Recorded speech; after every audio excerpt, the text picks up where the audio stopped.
Bonjour chers frères et sœurs, je suis l'évangélique Jacques Smaro.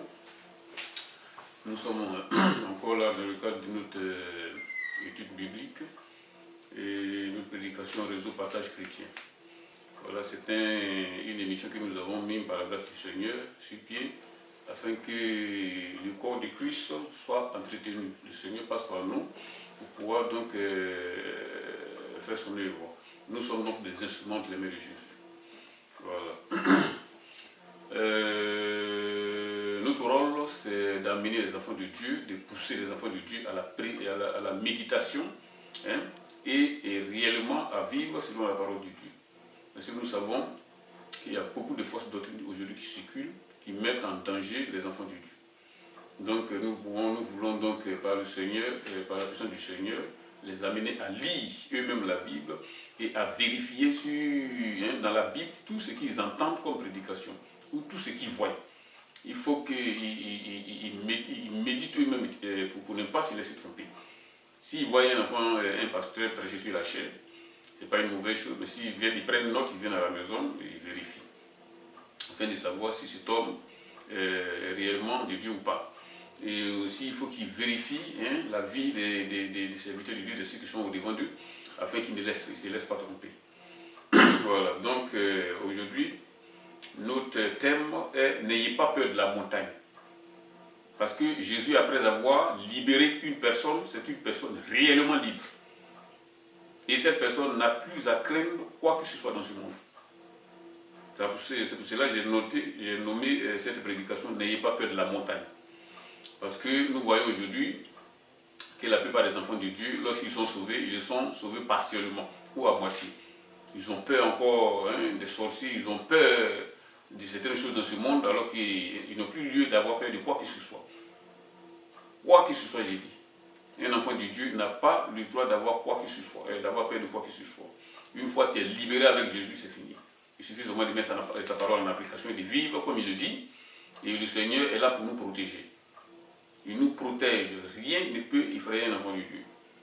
Voilà. Donc, notre méditation du jour, la lecture plutôt, se fera dans Nombre 13, 30 à 33. Voilà, nous allons donc lire la parole de Dieu. D'abord, avant de commencer, j'aimerais dire ici que Moïse voulait aller combattre les Amalécites. Maintenant, il a envoyé des espions pour aller voir si le pays, qu'est-ce qui se passe dans le pays, comment sont ses habitants, comment sont ses bâtisses. Il a envoyé donc des espions. Et ces espions-là sont partis, ils ont vu tout ce qu'il y a dans le pays, mais ils ont eu peur. Ils ont eu peur. Vous voyez? Ils ont eu peur, pourquoi? Parce qu'ils ont vu la haute taille des habitants de ce peuple. Ils étaient très grands, les fils des Amalécites, c'était des personnes très grandes. Donc ils ont eu peur et ils sont venus décourager le peuple en disant ce pays est un pays réellement où coule le lait et le miel, mais les habitants de ce pays sont tellement grands que nous ne pouvons pas combattre contre eux. Ils sont tellement grands que nous sommes comme des sauterelles à leurs yeux. Donc ça veut dire que ce n'est pas la peine d'aller se battre. Ils ont oublié les miracles incomparables et indestructibles que le Dieu d'Israël avait fait en Égypte. Ils ont oublié la traversée de la mer Rouge à pied.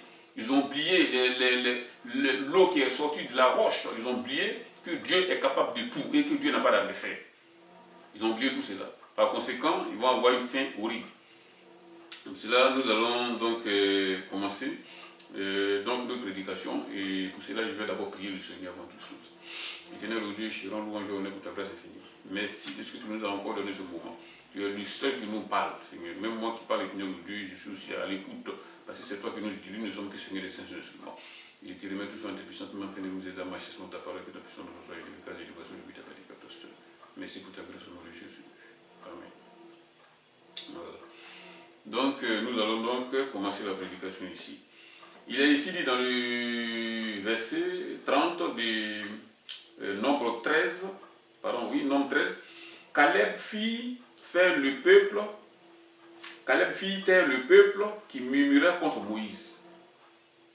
Il dit, montons, emparons-nous du pays, nous y serons vainqueurs. Mais les hommes qui étaient allés avec lui dit, nous ne pouvons pas monter contre ce peuple, car il est plus fort que nous, et il décidait devant les enfants d'Israël, il décriait devant les enfants d'Israël le pays qu'il avait exploré.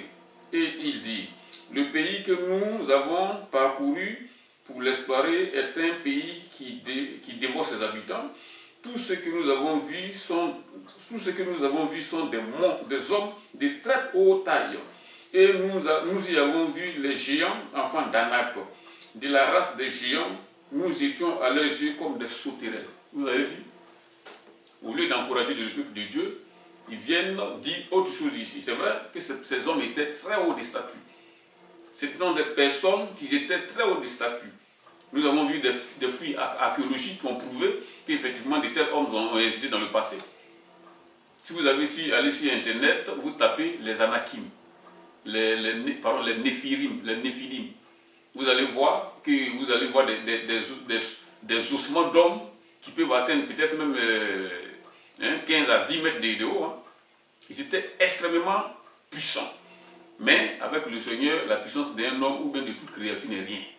Il devait se mettre cela à la tête. Donc je réfère à la lecture ici. Caleb fit taire le peuple qui murmurait contre Moïse et dit, montons, emparons-nous du pays, nous y serons vainqueurs. Vous voyez? Lui, il a gardé la foi. Il avait encore en mémoire les exploits que le Seigneur avait fait en Égypte. Caleb avait encore en mémoire l'eau qui est sortie du rocher. Caleb avait encore en mémoire la manne qui est tombée du ciel. Les cailles qui sont tombées, les oiseaux qui sont tombés, ça a nourri le peuple. Caleb avait encore en mémoire la traversée de la mer Rouge. Vous voyez, c'est pour cela, en Jésus-Christ, ce n'est pas la peine d'avoir la mémoire courte. Mais il faut toujours avoir les exploits de Dieu devant sa face. Quand tu as toujours les exploits de Dieu devant sa face, aucune montagne ne peut t'effrayer dans la vie. Or, qu'est-ce que nous voyons ici? Ces hommes dirent ici, mais dans le verset 31 du Nombre 13, donc, ces hommes le disent, mais les hommes qui étaient avec lui disent, nous ne pouvons pas monter contre ce peuple car il est plus fort que nous. Vous voyez? Ils ont ainsi mis sous boisseau les exploits du Dieu d'Israël. Ce Dieu d'Israël qui a fendu la mer Rouge en deux, ils sont passés. Ces hommes étaient là, certainement. Ils ont vu les miracles pas croyables, les miracles incomparables que le Dieu d'Israël a fait en Égypte, les plaies de toutes sortes. Ils ont déjà oublié ça. Ils ont oublié, lorsque Moïse a frappé le rocher avec son bâton, l'eau qui est sortie, ils ont oublié la manne, ils ont oublié les cailles. Vous voyez? On ne se moque pas de Dieu. Et pourquoi ils ont oublié ces choses? Peut-être ce sont des hommes qui étaient dans le peuple, mais ils ne méditaient pas. Parce que s'ils méditaient comme Caleb, qui était certainement un érudit de Dieu, ils allaient toujours avoir ces espoirs-là sous les yeux. C'est pour cela on dit la nourriture de l'âme, c'est la parole de Dieu. S'ils méditaient, ils allaient toujours être attachés à ce Dieu. Mais ils n'étaient pas attachés à Dieu. Donc il a ici dit, Caleb dit, donc je dis, les hommes qui étaient avec lui disent, nous ne pouvons pas monter contre ce peuple car il est plus fort que nous. Vous voyez? Comment peut-on dire qu'un peuple sur la terre est plus fort que le peuple de Dieu, ou bien est plus fort que Dieu lui-même? Il décriait devant les enfants d'Israël le pays qu'ils avaient exploré. Il dit, le pays que nous avons parcouru pour l'explorer est un pays qui dévore ses habitants. Tous ceux que nous avons vus sont des hommes de très haute statut. C'est ce que je disais tout à l'heure, des enfants d'Anak. C'était une race de personnes. Vous savez, quand dans les temps, il y a eu les enfants, des anges déchus qui ont eu des relations avec des femmes. Et nous savons que ce sont les descendants de ces races d'hommes-là. Ils étaient très hautes. Et comment se fait-il que ces personnes-là se trouvaient justement à cette place? Ça aussi, c'est un plan de l'ennemi. Parce que Dieu, dans les temps, avait promis à Israël qu'il va leur donner Canaan, il va leur donner Israël. Et nous savons tous que le diable, qui est le singe de Dieu, veut toujours contrecarrer les plans de Dieu. Et il a mis en place cette catégorie d'hommes-là pour pouvoir bloquer l'œuvre de Dieu, c'est-à-dire empêcher les enfants d'Israël de venir prendre le pays. Parce qu'il sait que si les enfants d'Israël prennent le pays, le dessein de Dieu va s'accomplir, et tôt ou tard, les prophéties vont s'accomplir, et lui, il va être finalement jeté en enfer. Et pour ne pas que tout cela arrive, donc lui, il prend les devants et il fait en sorte qu'il y ait un peuple beaucoup plus grand et beaucoup plus puissant que le peuple d'Israël. Mais le peuple de Dieu n'est pas combattable parce que c'est Dieu qui combat lui-même pour lui. Personne ne peut le combattre. Donc le peuple de Dieu même devait mettre ça à l'idée en disant nous n'avons pas d'adversaire parce que c'est Dieu même qui combat pour nous. Tous ceux qui vont être en face de nous, même s'ils ont la taille chacun d'une montagne, on va les vaincre parce que ce n'est pas nous qui combattons, c'est Dieu qui combat. C'est Dieu qui combat. Donc il est ici dit, tous ceux que nous avons vus sont des hommes de très haute taille. Et nous avons vu les géants enfants d'Anak de la race des géants. Vous voyez, c'est ce que j'ai dit tout ça, ce sont les Déphilim. Maintenant il est ici dit, nous jetions à nos yeux et au leur comme des sauterelles. Ils n'ont pas tort.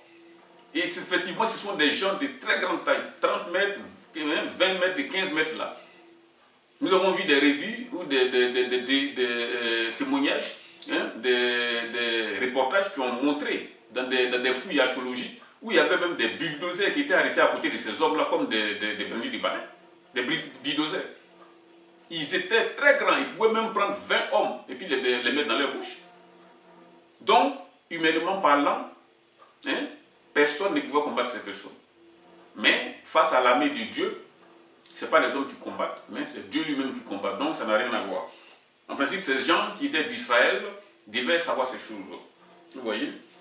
Donc on prend ici, dans le chapitre 14, de Nombres toujours, chapitre 14, 1, toute l'assemblée éleva et poussa des cris, et le peuple pleura pendant la nuit. Vous voyez? Donc, à part Caleb, tous les autres espions sont venus décourager les enfants d'Israël, qui ont eu peur. Ils ont eu peur. Parce que ce peuple-là, ils ne pouvaient pas les combattre. Et pour eux, ce peuple était des montagnes. Ce peuple était une montagne qui ne pouvait pas surmonter. Or, quand on est avec Dieu, aucune montagne en face de nous ne peut tenir. Il devait se dire ça. Tout le peuple, je le répète ici, toute l'assemblée éleva la voix et poussa des cris, et le peuple pleura pendant la nuit. Ils se sont mis à pleurer toute la nuit. Au lieu d'implorer le Dieu qui est dans le ciel, d'implorer le Dieu du ciel, d'implorer la grâce du Seigneur, de le louer, afin que le Seigneur puisse agir, ils pleurent. Ils se sont mis à pleurer en face de cette montagne. Il a ici dit, tous les enfants d'Israël murmuraient contre Moïse et Aaron et toute l'assemblée leur dit. Vous voyez? Ils se sont mis à pleurer et à parler contre les serviteurs de Dieu, les oins que le Seigneur a mis chez son peuple en ce temps-là. Vous voyez, ils se sont mis à murmurer contre Aaron et à Moïse. Et il a ici dit, que ne sommes-nous pas morts dans le pays d'Égypte? Ou que ne sommes-nous pas morts dans ce désert? Ils regrettent déjà d'être sortis d'Égypte.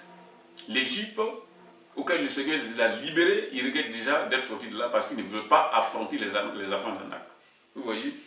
Il a ici dit dans le verset 3 donc, du chapitre 14, pourquoi l'Éternel nous a-t-il fait sortir de ce pays?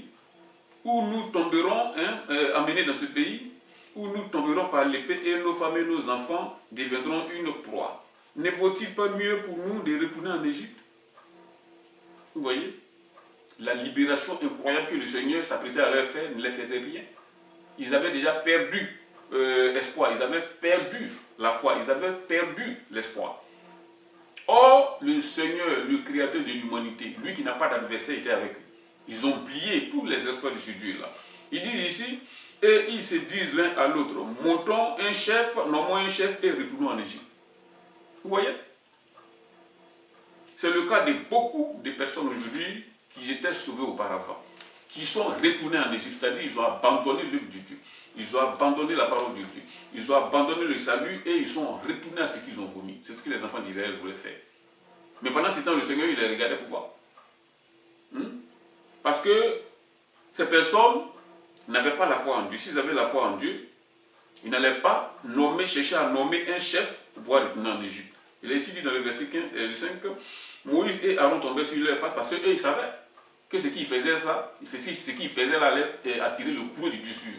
Donc Moïse et Aaron tombaient sur leur face, sur leur visage en présence de toute l'assemblée, unis des enfants d'Israël. Et parmi ceux qui avaient exploré le pays, Josué, fils de Nun, et Caleb, fils de Jephné, déchiraient leurs vêtements. Vous voyez? Ce sont les seuls, les deux, la Caleb et Josué, qui ont cru que le Seigneur peut les délivrer. Et que quels que soient les adversaires qui sont en face d'eux, ils ne sont rien que des hommes et de la matière. Mais le Dieu d'Israël, lui, c'est le Dieu tout-puissant qui n'a pas d'adversaire. Et personne ne peut le combattre. Donc, eux, ils ont eu foi. Ils ont cru que le Seigneur peut les délivrer. Mais par contre, les autres, ils ont minimisé Dieu. Ils ont mis donc, Dieu en second lieu et mettre les adversaires devant Dieu. Vous voyez, ce qui va leur coûter plus cher. Il est ici dit qu'ils déchiraient leurs vêtements. C'est-à-dire qu'ils étaient dans l'horreur. Ils étaient affligés de ce que ces hommes ont découragé le peuple. Donc, il est ici dit, et parlait ainsi à toute l'assemblée des enfants d'Israël. Le pays que nous avons parcouru pour explorer est un pays très bon, excellent. Si l'Éternel nous est favorable, il nous mènera dans ce pays et nous le donnera. C'est un pays où coule le lait et le miel. Vous voyez, ce sont des personnes de foi. Une personne de foi, c'est une personne qui met toute sa confiance en Dieu. Et une fois que tu mets ta confiance en Dieu, ce n'est pas la peine de revenir en arrière pour retourner à ce que tu as voulu. Or, c'est ce que les autres espions ont fait. Mais il n'y avait que 2 espions parmi tous ces espions-là qui ont cru en Dieu. Vous voyez, 2 seulement. C'est le cas de tous les enfants de Dieu aujourd'hui. C'est la population de Dieu aujourd'hui. Lorsque nous croyons, même si c'est 1000 personnes qui ont cru, il y a une infime minorité finalement qui vont persévérer jusqu'à la fin des temps. Et c'est ce que le Seigneur a dit. Peu seront sauvés, beaucoup d'appelés, mais peu d'élus. Donc ces personnes, Caleb et Josué ont mis leur foi en Jésus. Il est ici dit dans le verset 9, seulement ne soyez pas rebelles contre la parole de Dieu, ce sont eux qui disent ça aux autres. Ce sont Caleb et Josué qui disent ça à la population et aux espions là. Seulement ne soyez pas rebelles à la parole de Dieu. Pour que Dieu travaille avec nous, nous ne devons pas vivre dans la rébellion et nous ne devons pas être des personnes sans foi. Parce que si tu dis que tu es chrétien et que tu n'as pas de foi, tu n'as pas confiance en Dieu, Dieu ne peut pas travailler avec toi. Puisque tu mets le monde au-dessus de lui, en ayant peur du monde, tu mets le diable et ses démons au-dessus de lui, en créant les sorciers, les occultures de tout ça, Dieu ne peut pas travailler avec toi. Dieu travaille avec une personne qui met sa confiance en lui. Vous voyez? Donc, on continue ici.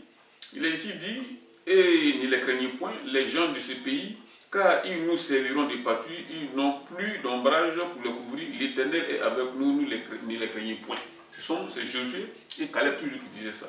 Dans le verset 10 du chapitre 14, ici, toujours le nombre, nous continuons ici en disant, toute l'assemblée parlait de les lapider lorsque la gloire de l'Éternel apparut sur la tente d'assignation devant tous les enfants d'Israël. Vous voyez, toute l'assemblée se réunit pour lapider Caleb et Josué. Pourquoi? Parce qu'ils encourageaient le peuple à aller combattre donc leurs ennemis. Plutôt que de se ranger aux côtés des rebelles, les autres espions rebelles là, qui décourageaient le peuple. Le peuple voulait les lapider parce qu'ils encourageaient le peuple à aller battre et à marcher donc selon la parole de l'Éternel, c'est-à-dire avoir confiance en Dieu. Il a ici dit, toute l'assemblée parlait de les lapider lorsque la gloire de l'Éternel apparut sur la tente d'assignation. C'était trop pour Dieu. Des personnes qui ont vu la puissance, la grande puissance, la gloire de Dieu, mettent ça sous un boisseau ici et ils craignent des montagnes physiques. Ils craignent des hommes physiques, des hommes faits de chair et d'os, quelle que soit leur taille. Vous voyez? Il a ici dit, toute l'assemblée parlait de les lapider lorsque la gloire de l'Éternel apparut sur la tente d'assignation, devant tous les enfants d'Israël.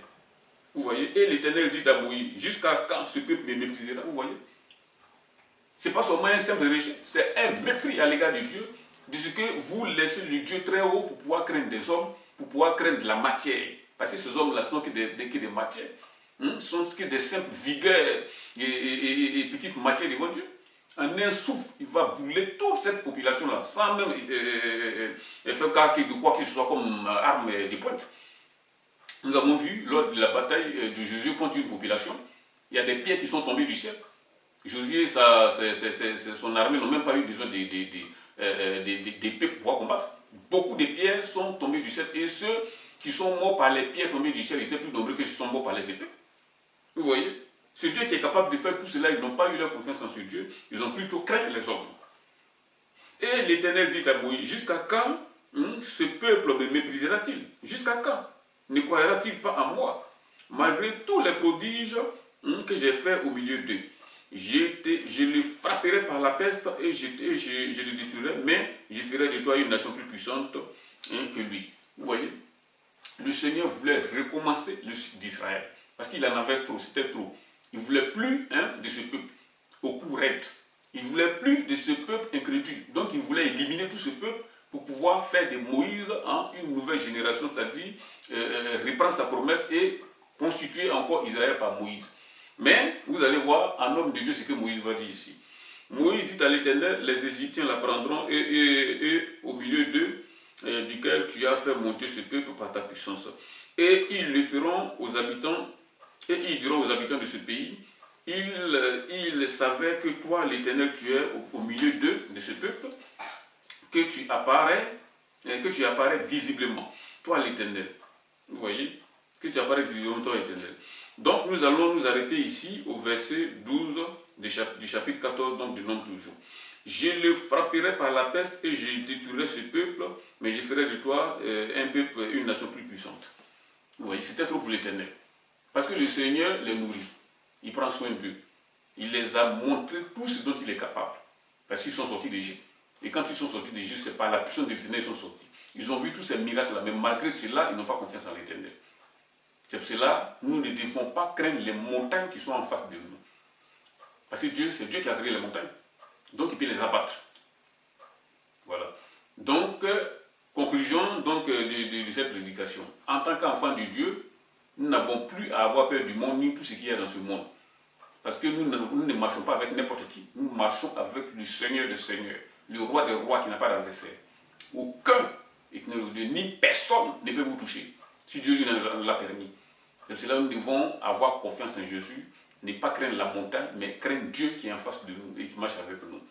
Voilà, c'était cette méditation et cette courte prédication que j'ai vue ce matin. Voilà, chers frères et sœurs. Donc, notre prochaine prédication, nous allons donc l'instituer et le préparer bientôt, afin que nous puissions encore édifier le corps de Christ par la puissance du Très-Haut. Voilà. Donc, nous allons donc prier le Seigneur, afin que le Seigneur nous donne la capacité de marcher selon la parole sur la terre. Éternel, ô Dieu, je te remercie pour ta grâce, pour tout ce que tu fais, pour ce que tu es, pour tout ce que tu fais est bon. Je te remets de cette prédication que Seigneur, tu viens de nous donner, Seigneur. Moi aussi, je suis concerné, donne-moi de marcher selon ta parole. Et que la crainte de Dieu soit entièrement toujours devant nous. Faire en sorte, Seigneur, que tous ceux qui écoutent cette parole, qu'ils soient sur les réseaux sociaux, partout, que Seigneur soit édifié, qu'ils mettent en application ta parole. Dirais tout ce soit béni au nom de Jésus. Amen.